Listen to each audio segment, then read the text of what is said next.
So once and for all, let's get this out of the way. What makes Batman so much better than everybody else in the world of superheroes? Alright, Batman didn't attain his powers like Superman. He wasn't born on another planet. He's not an alien. He didn't attain his powers like Spider-Man. Completely accidental. You know, he got bit by a spider. I mean, that doesn't seem really powerful. And Batman, he doesn't have any superhuman powers. He has money. And even though, really, what is money? When it boils down to it in the world, money is power. And considering Batman, Bruce Wayne, is the richest man in Gotham City, he has all the power. What made him want to become the vigilante? I mean, his parents were killed by an unnamed robber. He just Joe Chill in Begins, right? Possibly. I think that was his name. Yeah. But I mean, he was a nobody. He was just a common mugger.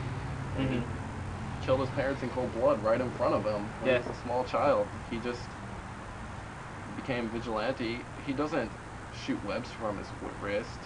You know, he doesn't have that power. And as a matter of fact, Spider-Man originally never had that power. He had a little machine on his wrist that shot web. Not in the movies. That was a pretty slick move, taking advantage of the genetic manipulation of that spider bite, you know, making the webs organic. That would make logical sense. Yeah. But, I mean, yeah, I see what you mean. In the original comics and then most of the animated series, it was a mechanical contraption. Yeah. The Spectacular Spider-Man show that's on the CW now, that's a mechanical contraption, that version, so. I mean, Superman, you know, he can't choose who he's born to. I mean, he was born on a different planet that just so happened to be being destroyed. Everybody there was the same. They could all fly and had these amazing powers. He comes to Earth, nobody has it, so he just uses it to stop crime. But Batman, I mean, richest guy in Gotham, he could be like a lot of people, and he could just be a crook, you know, I mean, on a much larger scale, including money laundering and such, but, I mean, instead, he takes advantage of, well, I don't know if it's even taking advantage, he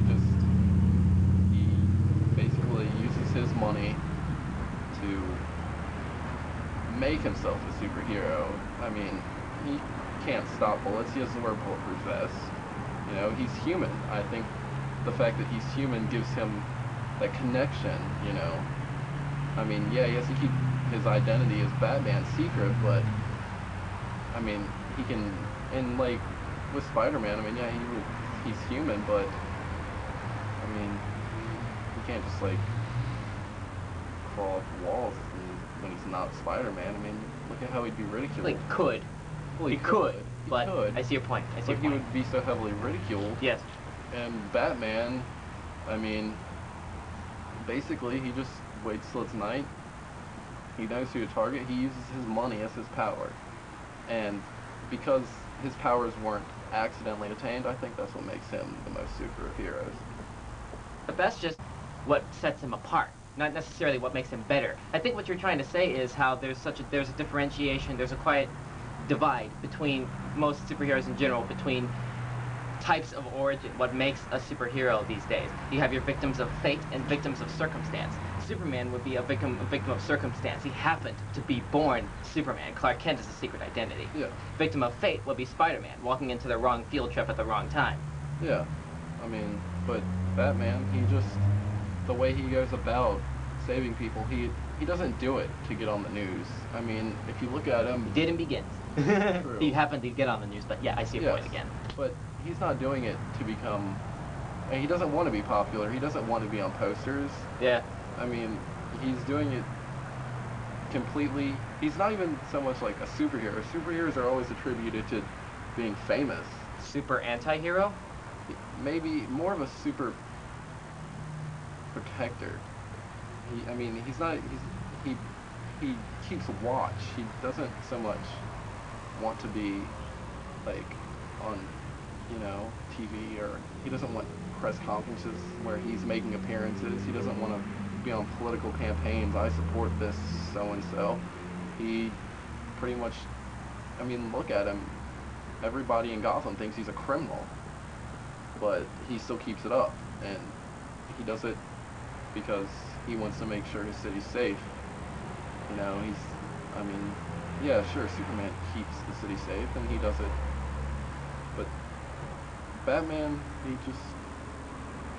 he doesn't it doesn't matter that he's being ridiculed to him.